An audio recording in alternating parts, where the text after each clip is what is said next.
Blue Ash Police Department, open the door. Victims of a recent rash of crimes involving checks stolen from mailboxes and police want to know if 5 people arrested Monday at this Blue Ash Hotel are connected in any way. Get down on the ground, face down. Get down on the ground. You gotta start listening, dude. Police executed a search warrant and found them in possession of fraudulent checks, computer printers, computers, ripped up forged checks and blank checks, all used for part of their criminal enterprise. I'm still one of those kind of old school people that writes checks. Scott O'Reilly doesn't know who ripped him off, but says he fell victim about 10 days ago.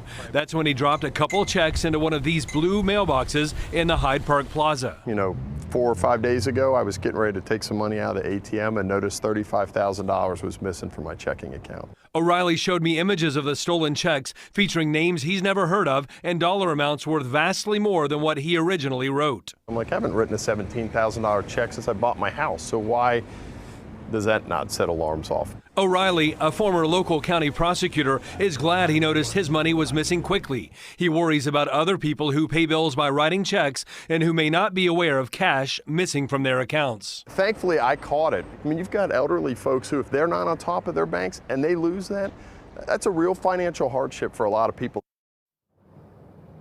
Yeah, certainly a difficult situation. Now, I reached out to the local postal inspector's office today to see if I could get more information about those 5 people arrested in Blue Ash and just to get a sense of where things stand overall. A spokesman with that office told me that her colleagues still have an active investigation going on and are currently following up investigative leads.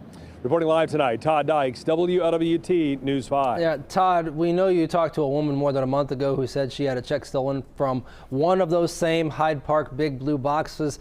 Some people might ask if it makes sense for the post office to either close or seal off these mailboxes so people have to mail their checks safely inside the post office. Well, Stephen, I posed that question to a spokeswoman for the U.S. Postal Service today, a different agency, since I haven't seen any warning signs on those big blue mailboxes advising people of what to do to maybe go inside, whatnot, and any information about checks being stolen. The response that I got said, quote, there are no plans to close any collection boxes. The spokeswoman told me if that changes, she would let me know. Stephen? Yeah, she will let us know. So for now, get out of your car, take the checks inside. Todd, thank you so much for staying on top of this investigation for us. We do appreciate it.